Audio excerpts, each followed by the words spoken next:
Coffee শপের সামনে এসে বাইকের ব্রেক কষল তেজ। অতঃপর বাইক থেকে নেমে কাচের দরজা ঠেলে ভিতরে প্রবেশ করতে রিসেপশনে থাকা পূর্বের সেই ছেলে নাহিদ আর ইলমাকে পাশাপাশি দাঁড়িয়ে অতি মনোযোগের সহিত কোনো কাজ করতে দেখে তেজের ওর বুকের বাম পাশে হাত রেখে মুখ চোখ হালকা কুঁচকে নিয়ে বলল, কোন দিন জানি এই মেয়েকে এমন ছেলেদের আশেপাশে থাকতে দেখে, তাদের সাথে কথা বলতে দেখে আমি হার্ট অ্যাটাক করে বসি। ইস, বুকের বাঁ পাশটা কেমন চিনচিনে ব্যথা অনুভব হচ্ছে। এই বলে তেজ রিসেপশনের দিকে অগ্রসর হতে শুরু করলো। তেজের মন যেন গেয়ে উঠল। তুমি কি জানো না, তুমি কি বুঝো না, তোমারই বিহনে এ মন জ্বলে। তুমি কি জানো না, তুমি কি বুঝো না, তোমারই কথায় এ হৃদয় বলে। তেজ রিসেপশনের সামনে এসে দাঁড়াতেই ইলমা ওকে দেখা মাত্র বলল, 2 মিনিট বসুন ওখানে গিয়ে, একটু কাজ বাকি, শেষ হলেই চলে যেতে পারবো। তেজ দাঁতে দাঁত চেপে মনে মনে বলল, কন্ট্রোল কন্ট্রোল। অতঃপর তেজ পাশেই একটা চেয়ারে গিয়ে বসলো। রিসেপশনে থেকে কাছাকাছি রয়েছে তেজের বসার স্থানটা। সে ইচ্ছে করেই এখানে বসেছে, যেন ইলমা আর নাহিদের মধ্যে হতে থাকা সকল কথোপকথন ঠিকঠাকভাবে শুনতে পারে। কিন্তু সে ঘুরে বালে ইলমা আর নাহিদ এতটাই ধীরে কথা বলছিল যে তেজের কান পর্যন্ত কিছুই পৌঁছাচ্ছিল না। তেজ তাই সেদিকে একটু হেলে কানের কাছে এক হাত রেখে শোনার বৃথা চেষ্টা করছিল। কিয়ৎক্ষণ পরে ইলমা এসে পাশে দাঁড়িয়ে বলল, ওভাবে বসে আছেন কেন আপনি? ইলমার উপস্থিতি টের পায়নি তেজ। ইলমার কথা শোনা মাত্র সে উঠে দাঁড়িয়ে দ্রুত স্বরে বলল, এমনি। কোমরের ডান পাশটাতে কেমন ব্যথা ব্যথা অনুভব হচ্ছিল, তাই সোজা হয়ে বসতে পারছিলাম না, বাঁ দিকে হেলে বসছিলাম। ইলমা ভ্রু কুঁচকে বলল, তো হাতটা কোমরে না রেখে কানের কাছে কি করছিল? তেজ জোরপূর্বক হেসে বলল, ওই আর কি, শরীরের ব্যালেন্স ঠিক রাখার ইলমা তেজকে পুরো কথা শেষ করতে না দিয়ে বাইরের দিকে যাওয়ার উদ্দেশ্যে হাঁটা ধরে বলল, পরবর্তীতে মিথ্যে বলার আগে 8 ঘন্টা একা একা প্র্যাকটিস করে নেবেন। এখন আসুন, দেরি হয়ে যাচ্ছে। তেজ ইলমার পিছন পিছন যেতে যেতে বিড়বিড়িয়ে বলল, ধ্যাৎ শালা, গুছিয়ে মিথ্যেটাও বলতে শিখলাম না আজ পর্যন্ত। এই জীবনে তাহলে অর্জন করলাম কোন চুলের গুণ? নির্ঝর নীরার রুমের দরজার আড়ালে দাঁড়িয়ে হেলে কেবল মাথাটা রুমের দিকে এনে দেখার চেষ্টা করছে নির্বাণ ঘুমিয়ে আছে নাকি জেগে। নির্ঝর দেখলো নির্বাণ ঘুমায়নি। শুয়ে শুয়ে মা ছেলে একে অপরের সাথে এতদিনের জমা সুখ দুঃখের আলাপ করছে। নীরা নির্বাণের গালে চুমু এঁকে দিয়ে বলল, মাম্মাম তোমায় অনেক মিস করেছে সোনা। নির্বাণ ঠোঁট উল্টে বলল, মাম্মাম মিট করেনি। করেছি তো সোনা, কিন্তু তোমার কাছে যাওয়ার কোনো উপায় আমার ছিল না। তোমাকে রেখে আসার পর থেকে কোনো একটা রাত আমি ঠিকভাবে ঘুমাতে পারিনি। চোখ বুঝলেই কেবল তোমার এই মায়ায় ভরা মুখটা ভেসে উঠেছে। কি যে যন্ত্রণায় কেটেছে এই দিনগুলো। নির্বাণ চোখ পিটপিট করে মায়ের বলা প্রতিটি কঠিন কথা বোঝার চেষ্টা করছে, কিন্তু কিছুই বুঝে উঠতে পারছে না সে। নির্বাণ নীরার গলা জড়িয়ে ধরে বলল, মাম্মাম, আমার মাম্মাম। নীরাও হেসে নির্বাণকে নিজের বুকের মধ্যে টেনে নিল। এ আবেগঘন মুহূর্তে দরজার আড়ালে দাঁড়িয়ে থাকা নির্ঝর হঠাৎ পর্দার সাথে পা পিছলে নিজের ভার সামলাতে না পেরে ধাম শব্দ তুলে সোজা মেঝেতে উল্টে পড়ল। নির্ঝরের পড়ে যাওয়ার শব্দে যেন পুরো ঘর মৃদুভাবে কেঁপে উঠল। নির্বাণ ভয় পেয়ে নীরার বুকে আরো গহীনে ঢোকার চেষ্টা করল। আ ভয় কলেমা ভয় বলে নির্বাণ।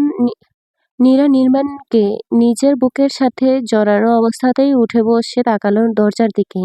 দরজার সামনে নির্ঝরকে উপর অবস্থায় একেবারে সোজা হয়ে পড়ে থাকতে দেখে নীরা বিছানা থেকে নেমে এসে বলল, ছোট ভাইয়া, তুমি এখানে কি করছো?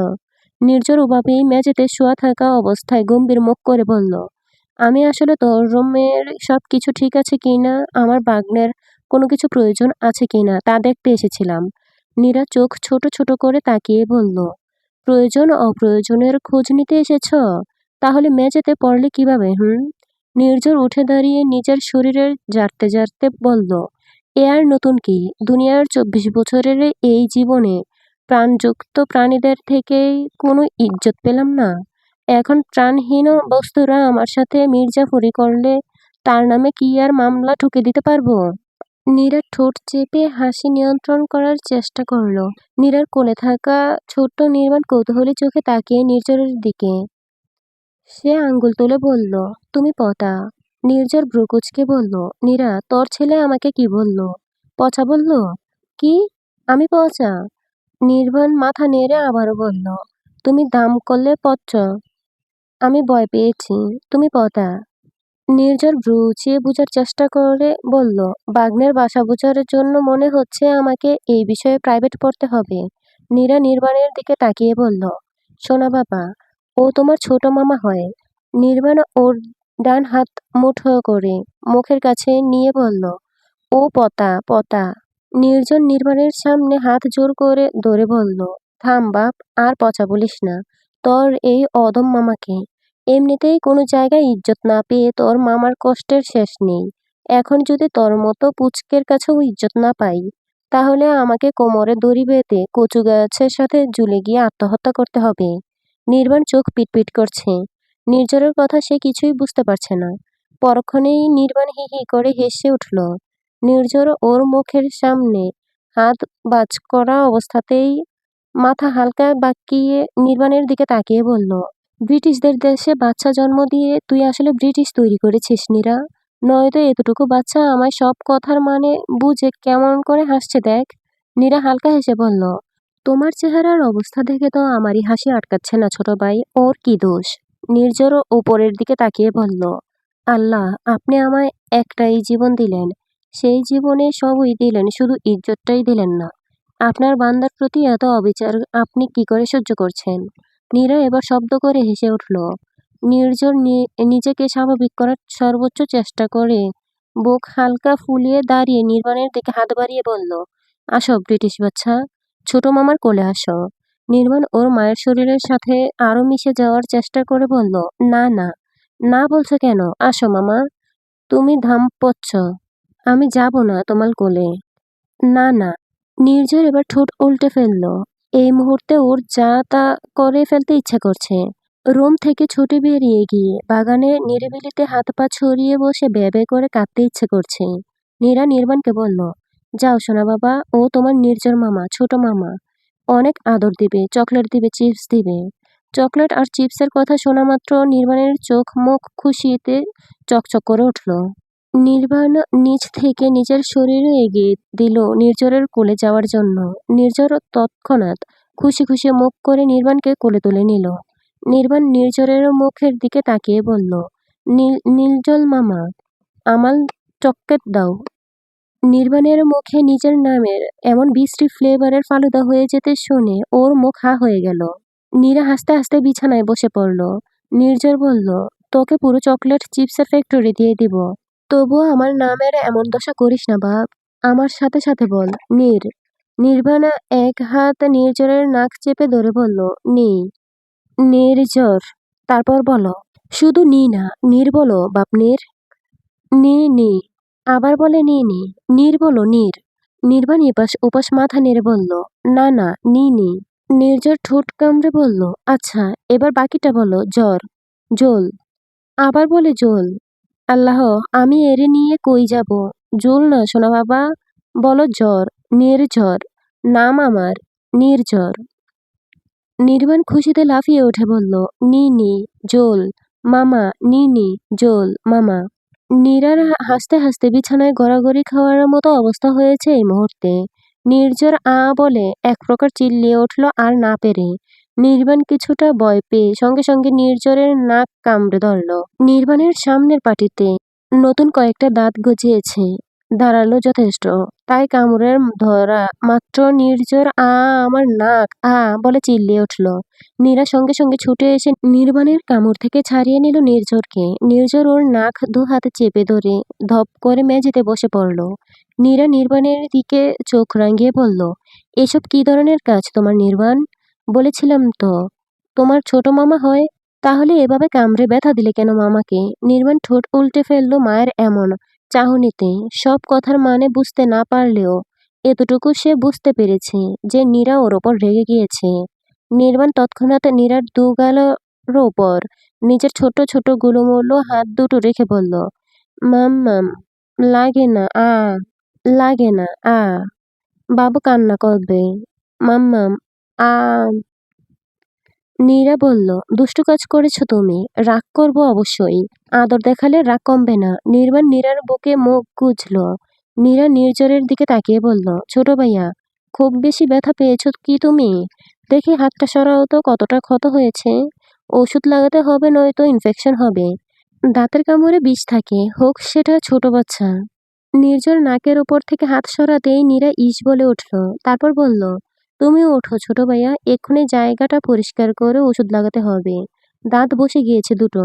নির্ঝর উঠে দাঁড়াতেই শুনতে পেল নির্বাণের ফুপানোর শব্দ। নির্ঝর আর নীরা দুজনেই বুঝল নির্বাণ নীরার বুকের মুখ লুকিয়ে ফুপিয়ে ফুপিয়ে কাঁদছে। হয়তো নিজের করা ভুলটা একটু হলেও নির্বাণের ছোট্ট মনও উপলব্ধি করতে পেরেছে। নির্জন নীরার দিকে চোখ রাঙিয়ে তাকিয়ে বলল, এই ছেমরি, আমার বাগ্নিকে বকলি কেন রে তুই এভাবে? কেমন ফুপিয়ে ফুপিয়ে কাঁদছে সোনা বাবাটা আমার। শয়তান না ছেমরি কোথাকার। নীরা বলল, ও হো হো, যার জন্য করি চুরি সেই কিনা বলে চোর। বাহ ছোট ভাইয়া বাহ, তোমার ব্যথা দিলে এজন্যই তো বকলাম ওকে। আর তুমি কিনা আমাকেই শাসাচ্ছ এখন। ভেরি ব্যাড, চুপ কর। দে বাবাকে আমার কাছে দে। এই বলে নির্জন নীরার কোল থেকে নির্বাণকে এক প্রকার টেনে নিজের কোলে নিল। নির্বাণের ফুপানো মাত্রা আরও বেড়েছে। নির্জন নির্বাণের মাথায় আদুরে হাত বুলিয়ে দিতে দিতে বলল, ও আমার সোনা বাবা, কাঁদে না। মাম্মামকে বকে দিয়েছি, আর কাঁদে না। নির্বাণ ফুপাতে ফুপাতেই বলল, মাম্মাম বকা করলেছে নির্জন মাম্মা, মাম্মাম বকা। নির্ঝর মুখ কুঁচকালো আবারও সেই নিজের ঝোল ডোবানো নাম শুনে। মনে হলো যেন বুকের ব্যথাটা চিনচিন করে উঠল। নির্ঝর তবুও নিজেকে সামলে নিয়ে বলল, আমিও তোমার মাম্মামকে বকা করে দিয়েছি বাবা, আর তোমাকে কখনো বকবে না ও, বুঝলে? নির্বাণ কান্না থামিয়ে দু হাতে নির্ঝরের গাল জড়িয়ে ধরে ওর গালে টুপ করে একটা চুমু খেয়ে বলল, আমার ভালো মাম্মা। নির্ঝরের মন এতক্ষণে যেন খুশিতে নেচে উঠল নির্বাণের মুখে এই ছোট্ট প্রশংসা শুনে। তেজ বাইক চালিয়ে ইলমাকে নিয়ে প্রায় অনেকটা রাস্তায় চলে এসেছে কফি শপ থেকে বাংলো বাড়ির পথ ধরে। সময় তখন সন্ধ্যা 7:30। পূর্ণিমা পেরিয়েছে অনেক দিন, তবুও সোলার প্যানেলের মতো সূর্য থেকে দাঁড় নেওয়া আলোর শক্তি চাঁদের ভালো থাকলেও আকাশেরও মন খারাপ হওয়া মেঘের আড়ালে ঢাকা পড়েছে চাঁদ মামা। রাস্তার মাঝ দিয়ে দূরত্ব বজায় রেখে রেখে লম্বা গুটির মাথায় ঝুলিয়ে রাখা লাইটগুলোর তেজ খুব একটা নেই। বাংলো বাড়ির এই রাস্তাটার সন্ধ্যার পর মানুষ ও যানের চলাচল থাকে না বলেই চলে। নিরাপদও না রাস্তাটা। তখনই ঘটল এক ছোটখাটো বিপত্তি। কড়াভাবে ব্রেক কষে বাইক থামালো তেজ। ঘটনার আকস্মিকতায় ইলমা ঝুঁকে পড়ল তেজের পিঠের উপর। দু হাতে তেজের দু কাঁধ শক্তভাবে চেপে ধরেছে ইলমা। তেজ ছোট্ট করে শিট উচ্চারণ করল। ইলমা তৎক্ষণাৎ সোজা হয়ে পিছিয়ে বসে কিছুটা রাগ নিয়ে বলল, কি সমস্যা আপনার? কথা নেই বার্তা নেই, এভাবে হুটহাট বাইকের ব্রেক কষলেন কেন? আপনার পিছনে একজন মেয়ে বসে আছে, সেই জ্ঞানটুকুও নেই আপনার? তেজ ওর নিজের ঠোঁট কামড়ে নাক হালকা সিটিয়ে বিড়বিড় করল, সে শেরের উপর শোয়া শের হয়ে পড়েন আপনি। আপনি তো সাধারণ কোনো মেয়ে নন লা, আপনি হলেন আস্ত এক শাকচুন্নি। পারতেন তো যখন তখন আমার ঘাড়ের দাঁত বসিয়ে শরীরের সব রক্ত শুষে নিতেন। পরক্ষণে তেজ নিজেকে কন্ট্রোল করে নিয়ে বলল, গাড়ির সামনে চাকা কখন যে লিক হয়েছে টের পাইনি আমি। এতক্ষণে যখন সামনের চাকার গতি দুর্বল মনে হলো তখনই ব্রেক কষলাম। আর একটু দেরি করলে হয়তো বড় কোনো দুর্ঘটনা ঘটত। ইলমা বাইকের পিছন সিট থেকে নেমে দাঁড়িয়ে বলল, এখন কি হবে তাহলে? এই জনমানবহীন শুনশান জায়গায় আমা আমরা তো কারোর সাহায্যও পাবো না। হেঁটেও যাওয়া সম্ভব না। হেঁটে যাওয়া কি সম্ভব? বাইকটার কি হবে তখন? তেজ ওর পকেট থেকে ফোনটা বের করতেই দেখলো নেটওয়ার্কের বক্সে দুটোতে ক্রস চিহ্ন উঠে আছে। তেজ বিরক্তি এবার যেন আকাশ ছুঁয়ে নিল। তেজ ওর হাত উঁচু করে ফোনটা তুলে ধরল নেটওয়ার্ক পাওয়ার আশায়, কিন্তু পেল না। অতঃপর হতাশ হয়ে বলল, হাঁটতেই হবে, তাছাড়া কোনো উপায় নেই। এত বড় এত ওজনের একটা বাইক নিয়ে এত সময় হাঁটবেন আপনি? দেখি কতটা পারি। এমন আহাম্মকপনা বিপদে এর আগে কখনো পড়তে হয়নি আমায়, আজই প্রথম। চলুন তাহলে। অতঃপর তেজ বাইকের দু হাতলা ধরে হাঁটতে শুরু করলো। আর ইলমাও ওপাশে সমান তালে পা ফেলে হাঁটছে। সমান তালে তালে পা ফেলে হাঁটছে। বেশ খানিকটা পথ আসার পর তেজ হাঁটা থামিয়ে বাইকের স্ট্যান্ড ফেলল।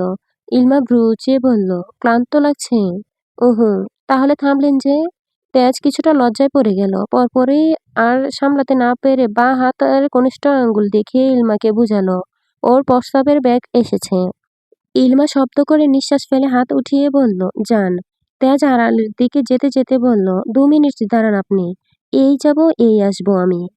ইলমা উল্টো ঘুরে দাঁড়ালো, বুকের সাথে 2 হাত বাজ করে। ঠিক তখনই ওর সামনে একটা কালো গাড়ি এসে ব্রেক কষল। ইলমা খানিক ভড়কে গিয়ে 2 কদম পিছিয়ে গেল।